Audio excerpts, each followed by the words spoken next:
সম্মানিত দেশবাসী, আমি হযরত শাহপরান রহমতুল্লাহ আলাইহি মাজারের একজন খাদিম। আজকের প্রেস বিজ্ঞপ্তিতে আমি উপস্থিত হয়েছি খাদিম পরিবারের পক্ষ থেকে। আমরা আপনাদেরকে জানাচ্ছি, আমরা গতকাল হযরত শাহপরান মাজারের উরুস উপলক্ষে স্থানীয় কাউন্সিলর জনাব নাদিম হোসেনের কার্যালয়ে উলামা একরাম, আলিম সমাজ, ছাত্র সমাজ এবং সাধারণ জনতা, এলাকার ময়মুরব্বী নিয়ে আমরা একটা সিদ্ধান্ত উপনীত হই যে মাজারে উরুস উপলক্ষে গান বাজনা সম্পূর্ণ নিষিদ্ধ করা হইল। প্রত্যেক বৃহস্পতিবারে যে একটা এখানে গান বাজনার আয়োজন করা হয়, এর পিছনে দেখা যাচ্ছে যে ইয়াবার ব্যবসা, গাজার ব্যবসা, মদের ব্যবসা, নর্তকী নাচ, এইগুলা খাদিম পরিবার কোনোভাবেই সমর্থন করে না। আমরা এগুলা তীব্র বিরোধিতা করি এবং নিন্দা জ্ঞাপন করি। আর কোনো বৃহস্পতিবার থেকে এখানে গান বাজনা, জুয়ার আসর, গানের আসর ইত্যাদি কিচ্ছু করা হবে না, সম্পূর্ণরূপে নিষেধ করা হইল। প্রশাসনের পক্ষ থেকে নিষেধ, আলিম সমাজের পক্ষ থেকে নিষেধ, খাদিম পরিবারের পক্ষ থেকে নিষেধ, তথা গোড়া সমাজ থেকে নিষেধ। এগুলাকে দারুণভাবে প্রতিহত করার জন্য আমি সকলের উদারত আহ্বান করছি। সঠিক শুনেছেন, আমরা প্রতি বছর, আগামী বছর থেকে এটা শুরু করবো ইনশাআল্লাহ। তাফসিরে কুরআন হবে, খতমে কুরআন হবে, মিলাদ মাহফিল করা হবে, দোয়া হবে এবং কিছু সিন্নি বা তাবারুক বিতরণ করা হবে ইনশাআল্লাহ। আসলে আমাদের যে বিষয়টি নিয়ে আমরা আসলে একটি দুমড়ে জালের ভিতরে ছিলাম যে মাজার কর্তৃপক্ষ এগুলাকে প্রশ্রয় দিচ্ছে কিনা।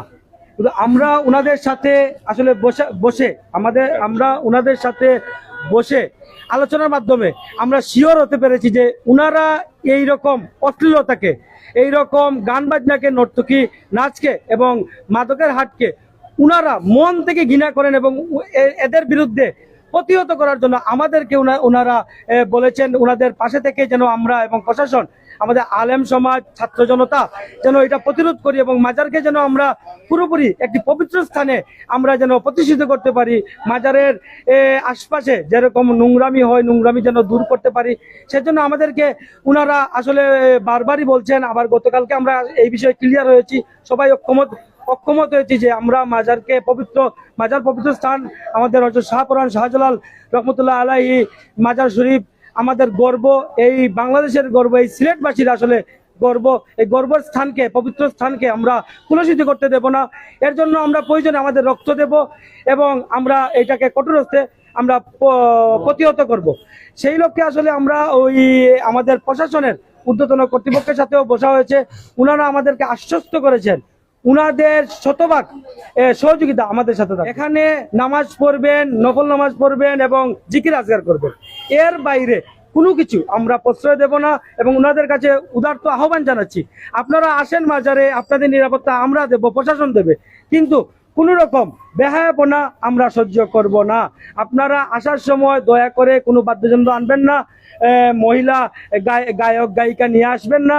আপনারা আসেন, এখানে নামাজ পড়েন, জিয়ারত করেন, আপনাদের সুযোগ সুবিধা যা দরকার আমরা বদ্ধপরিকর আপনাদের সুযোগ সুবিধা দেওয়ার জন্য। 17 বছরের স্বৈরাচার শাসককে যখন এই ছাত্র জনতা, এই ফ্যাসিস্ট সরকারকে যদি উচ্ছেদ করতে পারে, তাহলে এইটা তো সামান্য জিনিস।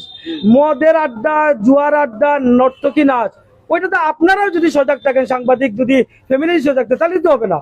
আর আমরা যদি সবাই নামি একসাথে, যদি কাঁধে কাঁধ মিলে এটার বিরুদ্ধে ঝাঁপিয়ে পড়ি, তাহলে তো থাকার কথাই না। ওটা অসম্ভবের কিছু আমার মনে হচ্ছে না। ওটা সাধারণ একটা ব্যাপার। পুরুষ হবে না এটা আমরা কখনো বলি না। পুরুষ হবে, ওইটা একটা আমাদের ঐতিহ্য, মাজারের একটা ঐতিহ্য। বার্ষিক ওনার ওই যে মৃত্যুবার্ষিকীতে আমরা একটা দোয়া মাহফিল করি। পুরুষ যেটাকে আমরা এখন মনে প্রাণে আর কি মেনে নিয়েছি, পুরুষ বলতে আমরা মেনে নিয়েছি ওইখানে গাঞ্জা খাওয়া, ওইখানে নাচ গান করা, ওইটা পুরুষ না। এখন থেকে আমরা যখন সবাই একসাথে হয়ে গেছি, আমাদের সাথে যেহেতু প্রশাসন হেড হয়েছে, প্রশাসনের সর্বোচ্চ জায়গা থেকে আমাদেরকে ইনশিওর করা হয়েছে যে আমাদের পাশে ওনারা সবসময় থাকবেন, তাহলে ইনশাল্লাহ ওই যে জিনিসগুলো, ওইটা আসলে প্রতিহত করা কোনো ব্যাপার না।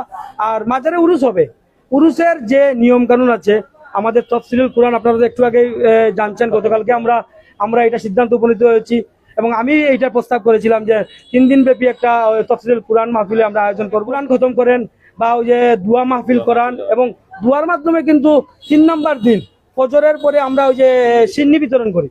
ওইগুলো সবকিছু কিন্তু ডেকে যায় শুধুমাত্র এক পক্ষের ওই যে নাচ গান এবং মাদক সেবনের ভিতরে। ইনশাল্লাহ ওইটা যদি সরে যায়, তাহলে উরুস কাকে বলে এবং উরুস কিভাবে পালন করতে হয়, ওইটা ইনশাল্লাহ আমরা একটা দৃষ্টান্ত স্থাপন করব। আমরা একমত, আমাদের সিটি কর্পোরেশন যা বলেছেন আমরা একমত। আমরা সবার সাথে মিলেমিশে এই যে দুষ্কৃতিকারীরা যারা অশুদ্ধ গান যারা করে এখানে, তাদেরকে আমরা প্রতিহত করব। আমাদের সাথে দেশবাসী আছে, প্রশাসন আছে, উলামা একরাম আছেন, ছাত্র জনতা আছেন, আমরা খাদিমগণ এখন আর একা নই, আমাদের সাথে সবাই আছেন। কারণ এক সময় আমরা ওটা অনেকবার চেষ্টা করছিলাম বন্ধ করার জন্য, কিন্তু বিভিন্ন দিক থেকে প্রতিকূল অবস্থা, আমাদের কাছে ফোন চলে আসে, বিভিন্ন হুমকি ধমকি চলে আসে, পারা যায় না।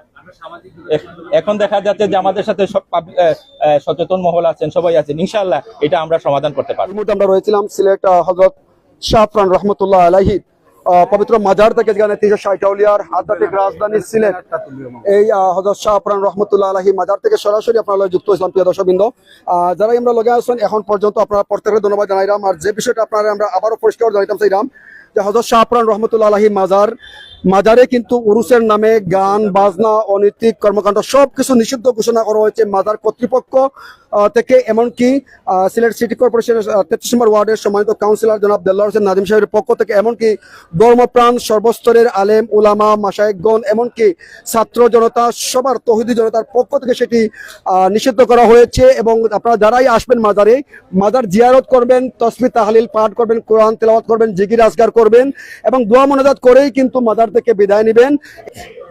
তবে দেখতে পাচ্ছেন ইতিমধ্যেই দেশের প্রত্যন্ত অঞ্চল থেকে হাজার হাজার ভক্তবৃন্দগণ 360 আউলিয়ার পূর্ণভূমি আধ্যাত্মিক রাজধানী সিলেট নগরীতে মানুষজন আসেন জিয়ারত, তসবিহ তাহলিল, দরুদ আজগার করার জন্য এবং কি নফল ইবাদতি করার জন্য। এমন অবস্থায় আমরা দেখতে পাচ্ছি যে আসলে অনেকেই দোয়া করছেন, অনেকটাই সুন্দর এই যে এটা দৃশ্য। প্রিয় দর্শকবৃন্দ, সবাই ভালো থাকুন, সুস্থ থাকুন। আসসালামু আলাইকুম ওয়া রাহমাতুল্লাহি ওয়া বারাকাতুহু।